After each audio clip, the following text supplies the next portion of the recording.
할렐루야. 하나님의 은혜와 평강이 예배하시는 여러분들에게 함께하기를 축복합니다. 놀라우신 그의 사랑이 우리를 인도하실 줄로 믿습니다. 찬송가 308장입니다. 내 평생 살아온 길 308장입니다.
오늘 함께 대하실 하나님 말씀은 예레미야애가 4장 22절 한 절 말씀입니다.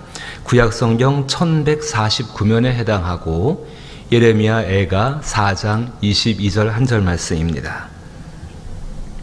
제가 말씀을 읽겠습니다. 딸 시온아, 내 죄악의 형벌이 다하였으니 주께서 다시는 너로 사로잡혀 가지 아니하게 하시로다. 딸 에돔아, 주께서 내 죄악을 벌하시며 내 허물을 드러내시리로다. 아멘. 사랑과 긍휼이 풍성하신 우리 아버지 하나님, 저희들의 뒤를 돌아보게 하여 주옵소서. 살아왔던 모든 시간들을 다시금 돌아보게 할 수 있는 은혜를 더하여 주옵시고, 이 일을 돌아보며 하나님 안에서 받은 은혜가 무엇이고 또 받은 복이 무엇인지를 세어보아 감사하게 하여 주옵시고, 혹여라도 주를 떠났던 기억들이 있다고 한다면 이것들을 회개할 수 있는 저희들 되게 하여 주시옵소서. 그리하여 그리스도 예수 안에서 하나님 안에 정말로 하나님 안에 평안을 누리게 하여 주옵시고, 그 놀라운 것으로 말미암아 오늘 저희가 마땅히 기도해야 될 것들을 위해 기도할 수 있는 힘들을 얻게 하여 주시옵소서. 아버지 하나님, 기이한 사랑으로 우리 사랑하는 성도들을 도와주시어서 진실로 병든 자리나 주의 도움을 청하는 자리나 여러 가지 환난과 어려움 있는 자리 가운데서도 우리 하나님을 인해서 늘 승리할 수 있는 귀한 분들로 삼아 주시옵소서. 의로운 손, 선한 손, 도우시는 손길로 저희를 붙잡으시고 인도하여 주시어서 주의 은혜 가운데, 그 사랑의 줄 가운데 메인받는 한날의 삶이 되게 하여 주옵소서. 예수님 이름으로 기도하옵나이다. 아멘. 오늘 예레미야 4장 1절부터 21절 말씀까지를 읽지를 않았습니다. 읽지 않은 이유는 여러분들께서 한번 읽어보시기를 바라는 마음 때문입니다. 예레미야는 지금 자신들의 일들을 전부 뒤돌아보고 있습니다. 여러분들도 한번 이 말씀을 읽어보시면서 오늘 우리가 살아온 시간들, 우리의 기억하고 있는 그것들 안에서 정말로 돌아보면서 하나님께서 베푸신 은혜가 무엇이었고 또 우리가 하나님을 떠났던 것은 무엇이었는가를 돌아보아서 주 앞에 우리 자신들을 한번 세워볼 수 있는 은혜가 있게 되기를 원합니다. 읽지는 않았지만 예레미야 애가 4장 1절부터 21절 말씀까지 내용을 한번 정리해보게 되어지면은 하나님께서 우리와 함께 계시면은 풍성한 삶을 살 수 있었다라는 것이 먼저 있습니다. 하나님과 함께 있으면은 풍성한 삶을 하나님 은혜 안에서 살 수가 있습니다. 그런데 하나님을 잃어버리게 되면은 그 1절부터 21절까지 나오는 황폐함, 참혹함, 비천함들만이 온통 우리 삶 가운데 가득해질 수밖에 없다는 것을 분명히 예레미야는 말을 해주고 있습니다. 예레미야는 하나님을 잃어버린 사람들과 사회와 그 땅의 모습을 지금 뒤돌아보고 있는 것이 1절부터 17절까지의 모습입니다. 꼭 다시 한번 부탁드립니다. 이 말씀을 읽으면서 한번 우리도 우리의 뒤를 돌아보시게 되기를 원합니다. 그리고 지금 무엇이 남겨져 있는지를 한번 살펴볼 수 있기를 또한 부탁을 드리는 것입니다. 사랑하는 우리 여러 성도 여러분, 하나님을 잃어버리는 이유는 죄가 한 가지가 있고 죄를 버리지 않는 사람의 악한 마음이 있기 때문에 하나님을 잃어버리게 되는 것입니다. 하나님이 떠나신 것이 아니십니다. 우리 시대 가운데 그리스도 예수가 영원히 함께 계시기 때문에 정말 에스겔 시대처럼 또 예레미야 시대처럼 하나님이 그의 성전을 떠나시는 모습을 보이시는 것이 아니라 우리가 하나님을 잊어버리게 된다는 것입니다. 죄가 하나님을 잊어버리게 만들고 그 죄를 버리지 않는 우리 안에 있는 악한 심령이 악한 마음이 그 하나님을 잊어버리게 만듭니다. 그로 말미암아서 우리의 삶 가운데의 비천함들과 황폐함들과 때로는 참혹함들이 우리 가운데 얼마든지 일어날 수 있다는 것입니다. 하나님의 진노가 있는 자리라고 표현을 한다고 한다면 그 자리는 사실상 죄가 있는 자리와 동일하다고 말씀을 드릴 수가 있습니다. 시간의 차이는 있습니다. 하나님의 진노는 눈앞에 즉각적으로 어떤 재앙으로 나타나기도 하지만은 죄는 우리 안에 숨겨진 채로 그 효과들을 바로바로 나타내지 않을 때가 너무나도 많이 있는 것처럼 그러합니다. 하지만 우리가 이것 가운데서 반드시 그 죄에 대해서 경각심을 가지고 우리는 생각하면서 우리 자신들을 돌아보아야 한다는 것입니다. 욥기 9장 27절과 28절 말씀을 제가 한번 읽어보면은 가령 내가 말하기를 내 불평을 잊고 얼굴빛을 고쳐 즐거운 모양을 하자 할지라도 내 모든 고통을 두려워하오니 주께서 나를 죄 없다고 여기지 아니하실 줄을 아나이다. 재앙과 환란이 있는 욥이었습니다. 정말 그 안에서 자기의 얼굴빛을 바뀌고 불평을 잊어버리고 얼굴빛을 고치며 즐거운 마음으로 살려고 애를 써도 그 안에 진짜 돌아봐야 될 것은 자기 안에 숨겨져 있을지도 모르는 혹은 아직 버리지 못할지도 모르는 그 죄에 대해서 우리 같다고 한다면요, 그리스도 예수 앞에 나가서 용서함을 구하며 그의 은혜 가운데 그 죄의 짐으로부터 벗어나기를 위한 노력들이 멈춰지지 않도록 돌아봐야 한다는 것입니다. 저는 이 욥기 말씀을 묵상하면서 주께서 나의 죄를 없다고 여기지 아니하실 줄을 아나이다. 이것이 우리가 살아가는 시간 가운데 우리 마음 가운데에 죄를 경계하기 위한 굉장히 중요한 말씀으로 자리 잡아야 한다고 생각합니다. 사랑하는 여러분들에게도 이 말씀, 주께서 나를 죄 없다고 여기지 아니하실 줄을 아나이다. 나의 죄를 살펴보고 오히려 그로 말미암아 나의 죄를 용서하신 그리스도 예수께 더 가까이 갈 수 있는 귀한 분들 될 수 있기를 주의 이름으로, 주님의 이름으로 축복합니다. 이러한 삶을 살고자 할 때 그 첫 번째 모습은 하나님께 사죄함의 은총을 날마다 구하는 삶을 살아가야 한다는 것입니다. 하나님께서는 예수님의 속죄의 피를 믿는 사람의 모든 죄를 주님은 기꺼이 언제나 사해 주십니다. 정말로 이 가운데는 차별이 없고 정말 차별이 없습니다. 따라서 우리는 예수님의 보혈을 의지해서 하나님께 죄를 기억하고 고백하는 삶을 살아가야 한다는 것입니다. 이로 인하여서 하나님의 진노가 있는 자리에서도 우리는 기도할 수 있고 하나님 아버지 안에서 평안을 누릴 수가 있다는 사실입니다. 이와 같은 속죄의 은총에 대해서 다윗은 지혜로 가르치는 맞서기라는 그 시 가운데에서 시편 35편 1절과 5절 6절 말씀 가운데 이렇게 이야기합니다. 여러분 한번 들어보십시오. 시편 32편 1절에 맞서기, 다윗의 지혜로 가르치는 시라는 시인데, 허물의 사함을 받고 자신의 죄가 가려진 자는 복이 있도다. 허물의 사함을 받고 자신의 죄가 가려진 자는 복이 있도다. 하나님께 대하여서 언제나 그리스도 예수의 피를 의지해서 나아가면은 허물의 사함을 받고 자신의 죄가 가려지는 복이 있습니다. 또한 이 은혜 가운데에 사람들에게도 허물의 사함을 받게 되어지고 자신의 죄가 가려지는 한없는 하나님의 놀라운 도우심 가운데 그 사람들로부터 이 사랑도 받게 되어집니다.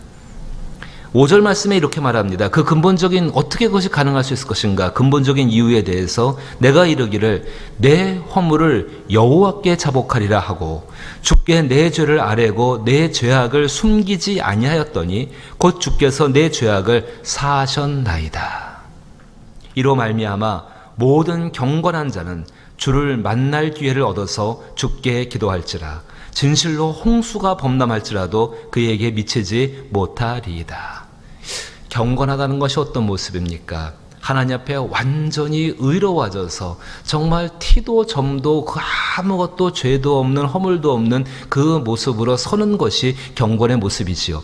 근데 그것이 우리의 노력과 우리의 수고로서는 사실상 불가능합니다. 날마다 그리스도 예수의 은혜 가운데에서 자신의 뒤를 돌아보아서 얼마나 죄가 있는 자리가 황폐해지고 비참해지고 비천해지는지를, 또 얼마나 그것이 참혹한 삶을 만드는지를 기억하면서 날마다 주 앞에 나가서 그 모습으로 설 때에 그 사죄의 은총으로 말미암아서 우리는 진실로 하나님 앞에 경건한 자가 되는 줄로 믿습니다. 그렇다고 죄를 방관해서는 안 됩니다. 그 죄 때문에 두려워할 줄 알아야 되고 그 죄를 피할 줄 아는 용기와 지혜도 우리 가운데 있어야 한다는 것입니다. 바로 그분들이 다윗이 말하는 것처럼 진실로 홍수가 범람할지라도 그에게 미치지 못하리이다. 이 놀라운 평안 가운데에서 살아가게 되는 줄로 믿는 것입니다.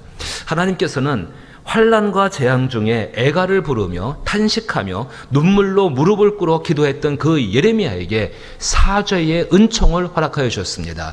예레미야 안에도 죄가 있었습니다. 그 죄가 사함받습니다. 예레미야의 가족에게도 죄가 있었습니다. 그 죄를 하나님은 사하여 주십니다. 예레미야가 사랑했던 정말로 놀라운 예루살렘 성전과 그의 백성들에게 분명히 죄가 악이 있었습니다. 그런데 하나님은 그것을 예레미야에게 사한다라고 말씀하시고 용서하여 주십니다.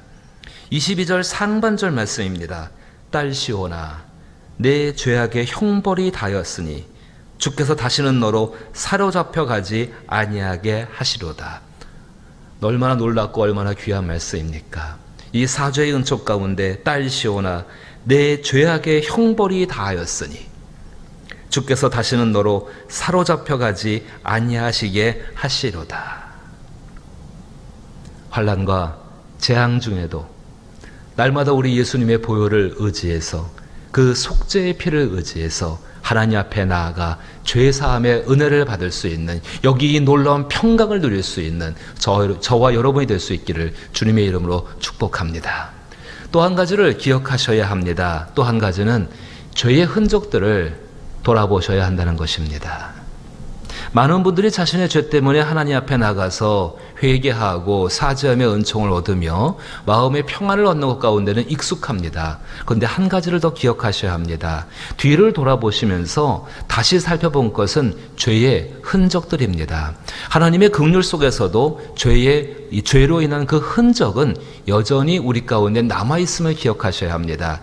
예레미야 46장 28절 말씀 가운데에서 예레미야가 하나님 말씀 가운데 전해주는 진리 한 가지가 있습니다. 여호와의 말씀이니라. 내 종 야곱아, 내가 너와 함께 있나니 두려워하지 말라. 내가 너를 흩었던 그 나라들은 다 멸할지라도 너는 사라지지 아니하리라. 얼마나 소망스럽고 확신을 주는 말씀입니까? 그런데 하나님께서 계속해서 내가 너를 법도대로 징계할 것이요 결코 무죄한 자로 여기지 아니하리라 하시니라. 참 이 말씀을 묵상할 때 마음의 두려움이 찾아옵니다. 내 종 야곱아, 내가 너와 함께 있나니 두려워하지 말라. 내가 너를 흩었던 그 나라들은 다 멸할지라도 너는 사라지지 아니하리라. 하나님의 진노 가운데 우리는 보호를 받는다는 것이지요.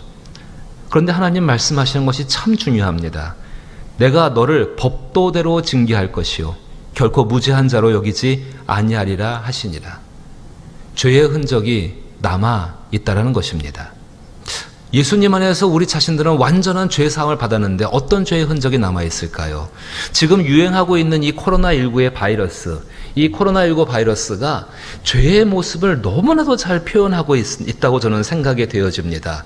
죄의 이 코로나19 바이러스의 참 무서운 것이 전염력이지요. 전염시킨다는 것. 근데 이 죄도 전염성이 굉장히 강합니다.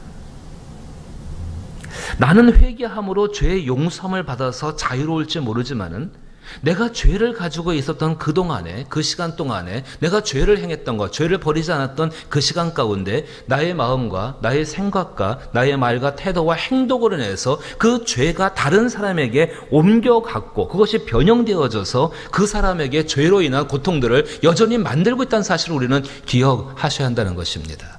참 코로나19로서 많은 것을 진리들을 생각해 보게 되어집니다. 코로나19도 무섭게 전염되어지고 그 전염되어지면서 또 변형을 일으킨다고 하지요. 죄도 마찬가지입니다. 내게서는 분명히 죄가 하나님의 은혜 가운데 사함을 받았습니다. 분명히 하나님 앞에 깨끗해졌습니다. 그런데 진짜 그리스도인들 정말로 하나님 앞에 상처를 치료받은 중보자로 살아가기를 원하신다고 한다면요, 나의 죄로 인해서 내가 죄 사함 받은 것만 끝나지 아니하고 내가 죄를 갖고 있던 시간 동안에 그 죄로 말미암아서 그 죄를 가지고 행한 나의 마음들, 나의 생각들, 나의 태도들, 나의 말들, 나의 모든 것들을 통해서 그 죄가 다른 사람에게 전염되어졌고 그 죄의 흔적들이 그 사람 속에 남아있다는 것을 우리는 기억하셔야 한다는 것입니다. 그래서 아파하는 겁니다. 그래서 기도하는 겁니다. 그래서 더 사랑하는 겁니다. 그래서 더 용서하는 것입니다. 그것이 진짜 그리스도인들의 모습입니다. 오늘 본문 보시면은 에서와 야곱에서 시작된 그 시온과 에돔, 22절 말씀 보니까 딸 시온아 이렇게 나오죠. 그리고 그 밑을 보시면 딸 에돔아라고 나옵니다.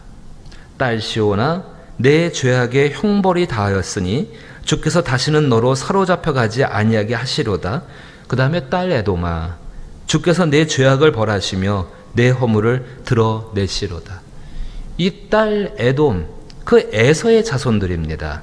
거기 나오는 시온은 야곱의 자손들이죠. 그 에돔의 죄가 누구로부터 받겠습니까? 누구로부터 영향을 받았겠습니까? 하나님을 섬기던 그 야곱의 자손들 시온의 죄를 그들은 모방했습니다. 시온의 죄가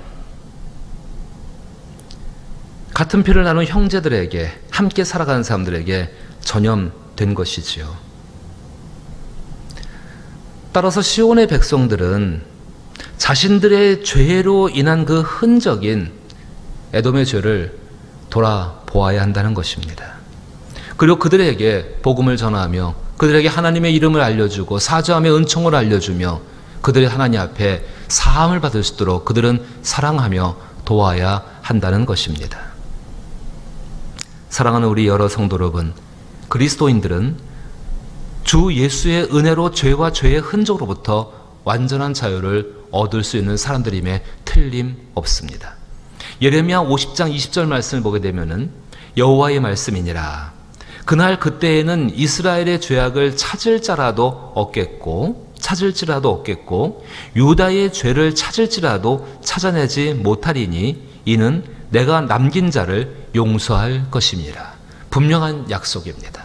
이 약속을 이루는데 하나님은 우리를 쓰기를 원하신다는 것입니다. 그리스도 예수가 이 땅 가운데 오셔서 당신의 죄가 아닌 우리의 죄 때문에 당신의 모든 것을 십자가에서 버리신 연후에 우리는 그로 말미암아 사죄함의 은총을 얻습니다.